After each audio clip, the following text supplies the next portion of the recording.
पहा मुलांना, एक्सरसाइज 7.4 मध्ये फर्स्ट एक्झाम्पल आहे आपला. ह्या फर्स्ट एक्झाम्पल मध्ये आपल्याला काय कंडिशन लक्षात घ्यायची आहे, किंवा limit x tends to zero sine m theta upon tan n theta असं दिलेलं आहे. आपल्याला कंडिशन्स कशा आहेत याचा थोडासा आपण आधी विचार करूया आणि त्याच्यानुसार आपल्याला पुढे सॉल्व्ह करूया. आपल्याकडे फॉर्म्युला कोणता आहे, that is limit theta tends to zero sine theta upon theta equal to 1 और limit theta tends to zero tan theta upon theta equal to 1. ह्या कंडिशन्स आहेत आपल्या, हे फॉर्म्युला दिलेत. किंवा असं पण आहे limit theta tends to zero sine p theta upon p theta equal to 1 आणि limit theta tends zero tan p theta upon p theta equal to 1 अशी पण कंडिशन्स आहेत. मग इथं एक गोष्ट लक्षात घेतली, आपण थोडंसं ऑब्झर्व करून आपण लक्षात घेतलं, साइन थिटा अपॉन थिटा आहे, इथं डिनॉमिनेटरला थिटा आहे, इथं टॅन थिटा अपॉन थिटा आहे डिनॉमिनेटरला. पण इथं तशी कंडिशन नाही, sine m theta upon tan n theta असं दिलंय, पण इथला थिटा डिनॉमिनेटर मधला नाही आहे, तर तो थिटा आधी आपल्याला आणायचा. इथं आणण्यासाठी आपल्याला पहिल्यांदा इथं कंडिशन मांडायची, numerator and denominator divided by theta. Numerator and denominator divided by theta ही कंडिशन इथं आपल्याला मांडली आहे. याच्यानंतर आपण इथं घेतलं लिमिट, म्हटलं x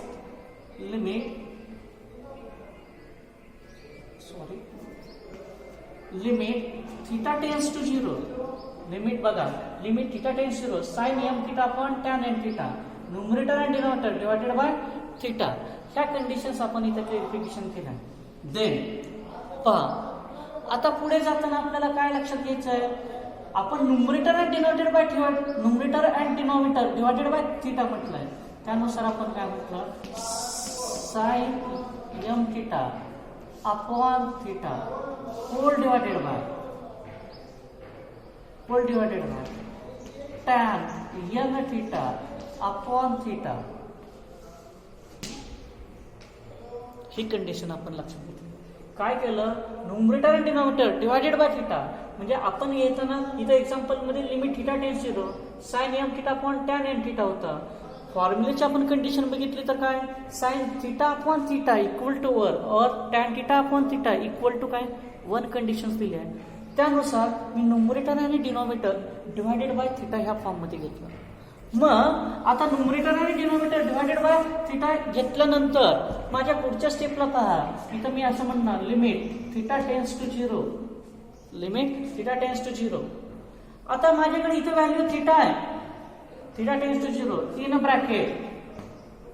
bracket sine m theta upon हा थिटा जेवढा आहे, या थिटा मी मांडणी केली, या थिटा इथं मांडणी केली, होल डिवायडेड बाय माझ्याकडे tan n theta upon theta घेतला.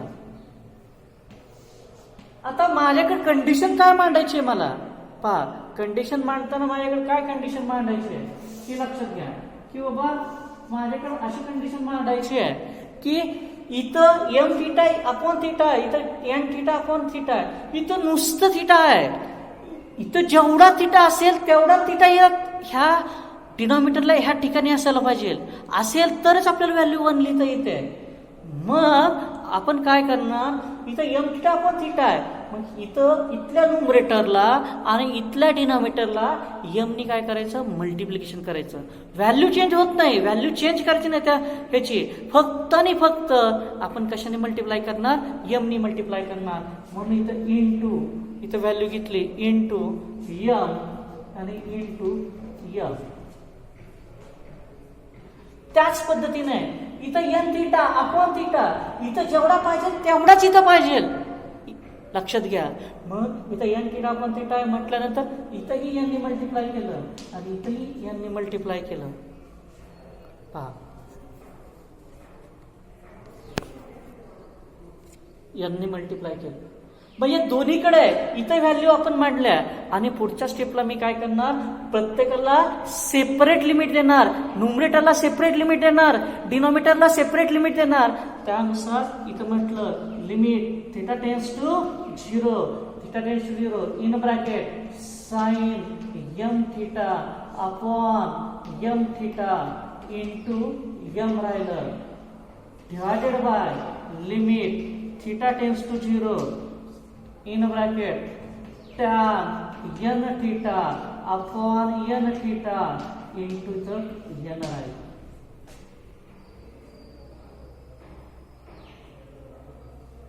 दोन मिनिट ही स्टेप आपण रिपीट देतो, दिसत नाही त्यानुसार पहा. मग इथं पुढच्या स्टेपला आपण काय करणार पहा. Limit theta tends to 0, theta tends to 0 sin m theta upon m theta into m as it is divided by limit theta tends to 0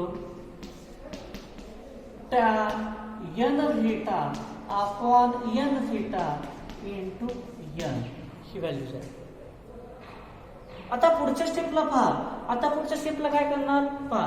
this implies that limit theta tends to 0 sine m theta upon m theta into m divided by limit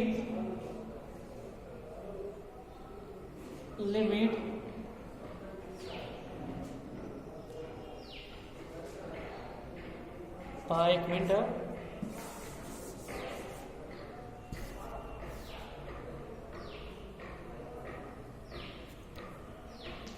divided by limit theta tends to 0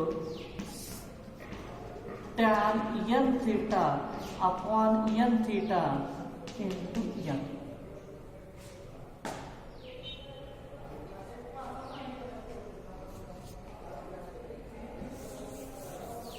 Then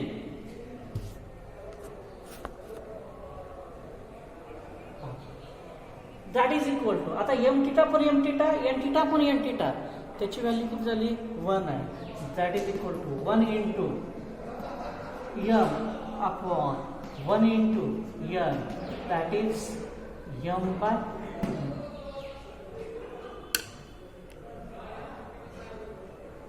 that is m by n.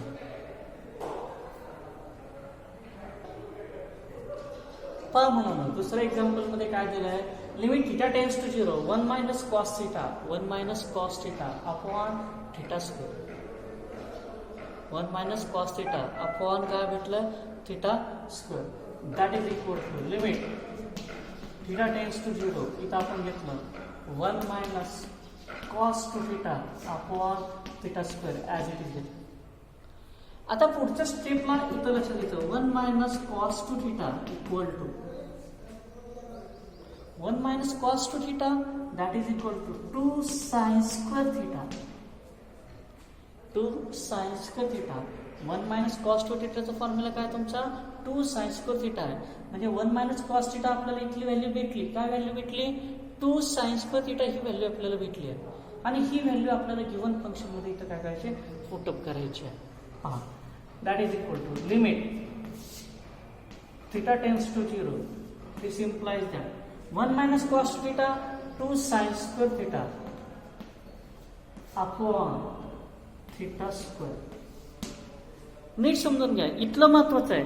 हे काय सांगतं याचा अर्थ 2 sine square theta, साइनचा square आहे. याचा अर्थ नुसतं इथं थिटा दिसतंय म्हणतात सर नुसतं थिटा दिसतंय पण त्या थिटाचा स्क्वेअर नाही की सर. तसं नसतं मुलांना. साइनचा स्क्वेअर आहे, साइन स्क्वेअर थिटा असा आहे म्हणजे ह्या थिटाचा सुद्धा ऑलरेडी स्क्वेअर असतोय. म्हणजे हा सुद्धा थिटा स्क्वेअर असतोच आहे फिक्स मध्ये. हेच सर्वात महत्वाचं लक्षात ठेवा. इथं कन्फ्युजन होण्याची शक्यता आहे. Sine square theta upon theta square सांगितलंय. मग sine square theta upon theta square म्हटलं वर याचा अर्थ झाला sine square theta that is थिटाचा स्क्वेअर आहे. इथला 2 बाजूला घेणार दॅट इज इक्वल टू 2 बाहेर घेतला लिमिट थिटा टेन्स टू 0 इथं लिहिलं sine square theta upon theta square. ह्या स्टेपला कसं बांधणी करणार अजून एकदा, two limit theta tends to 0 in bracket sine theta upon theta bracket square. हेही स्क्वेअर आहे, हेही स्क्वेअर आहे, म्हणून ह्याला आपण स्क्वेअर फॉर्म मध्ये मांडलं. मग मुलांना मला सांगा, तुम्हाला माहिती आहे की बाबा sine theta upon theta limit theta tends to 0 sine theta upon theta याची व्हॅल्यू किती आहे रे? किती आहे मुलांना व्हॅल्यू? ह्याची व्हॅल्यू किती असते? 1 आहे. ही व्हॅल्यू 1 असेल तर आपल्याला त्यानुसार इथली व्हॅल्यू लिहिली, दॅट इज 2 into 1चा स्क्वेअर, 2 into 1चा square, that is 2 into 1 that is equal to 2,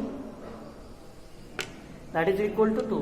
पहा अजून एकदा ह्याच्यामध्ये आपण रिपीट करून पुढे जाऊया. काय दिलं होतं? Limit theta tends to 0 1 minus cos theta upon theta square, upon theta square सांगितलंय. Limit theta tends to 0 1 minus cos theta upon theta square 2 sine square theta, ही व्हॅल्यू पुटअप केली 2 साइन स्क्वेअर थिटा अपॉन काय झालं theta square. 2 बाजूला काढला, limit theta tends to 0 sine square theta upon theta square, then 2 बाजूला काढला, theta tends to 0 sine theta upon theta bracket square, sine theta upon theta bracket square, then sine theta upon theta that is value is 1. 1चा square 1, 2 into 1 2, 2 into 1 2, असं आपल्याला लक्षात घ्यायचं. पहा मुलांना next example मध्ये कसं केलंय, limit x tends to 0 x tan x upon 1 minus cos x. आता x tan x upon 1 minus cos x म्हटलंय.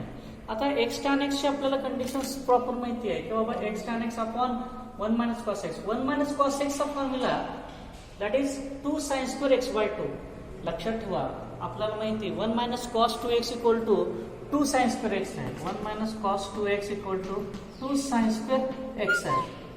तर 1 minus cos x equal to 2 sine square x by 2. 2x असेल म्हणजे डबल अँगल असेल तर सिंगल, सिंगल असेल तर half. ह्या फॉर्मनुसार इथं आपण काय ठेवलं, इथं व्हॅल्यू आपण पुटअप केली 2 साइन स्क्वेअर एक्स बाय 2. आता इथं 2 साइन स्क्वेअर एक्स बाय 2 आहे, त्याच्यातला हा 1/2 बाजूला काढला, दिस इम्प्लाइज 1/2 बाजूला काढला, x tan x upon sine square x by 2 हा इथं आपल्याला राहिला. पुढच्या स्टेपला काय केलं, 1/2 ला 1/2 आहे, प्रत्येक इथं एक्स टेन्स टू 0 आहे इथं. तर इथं आपल्याला एक कंडिशन आपण इथं काय म्हटलं की बाबा न्यूमरेटर एक्स आहे, इथं साइन स्क्वेअर आहे. आता स्क्वेअर आहे म्हणजे ह्याचा सुद्धा स्क्वेअर आहे, ही गोष्ट लक्षात आली मला. साइन स्क्वेअर आहे म्हणजे ह्याचा सुद्धा स्क्वेअर आहे, म्हणजे इथली टर्म काय झाली एक्स स्क्वेअर झाली. म्हणजे इथली एक्स स्क्वेअर टर्म झाली, म्हणजे डिनॉमिनेटरला एक्स स्क्वेअरने डिवाइड करायचं असेल तर न्यूमरेटरला सुद्धा एक्स स्क्वेअरने डिवाइड करावं लागेल. म्हणून मी म्हटलं न्यूमरेटर आणि denominator divided by x square, x स्क्वेअरने डिवाइड करा. न्यूमरेटर आणि denominator divided by x square म्हटलं. त्यातला इथला एक्स आहे, इथला एक एक्स कॅन्सल झाला, टॅन एक्स अपॉन इथं राहिला ओनली एक्स आणि sine square x by 2 upon x square या फॉर्म मध्ये आला.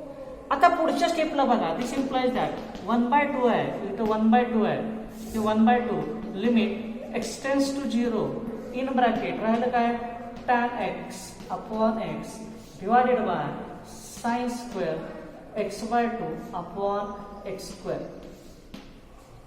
ह्या स्टेप आहे.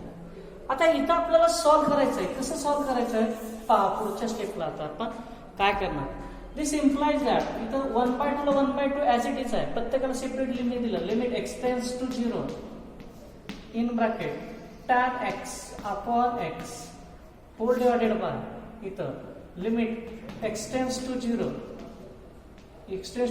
Sine square x by 2 upon x square.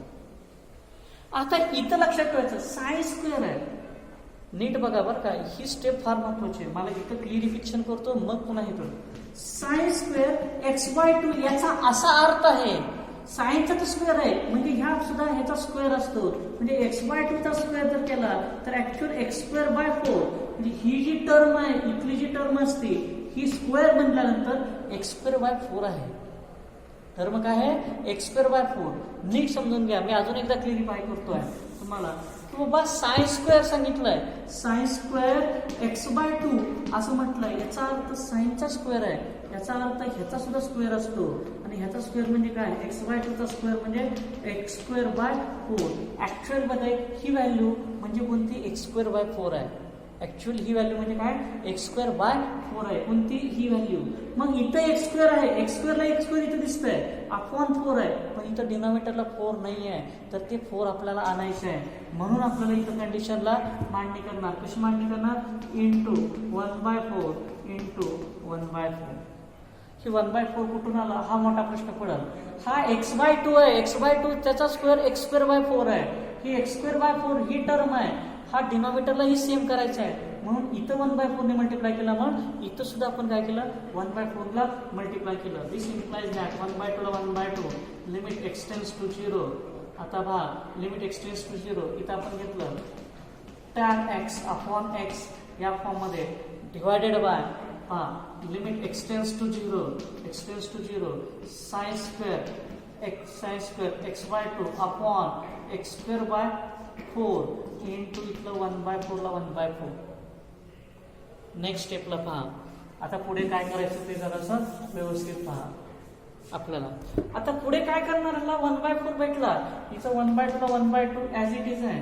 Then limit म्हटलं, limit x tends to 0 tan x upon x as it is आहे.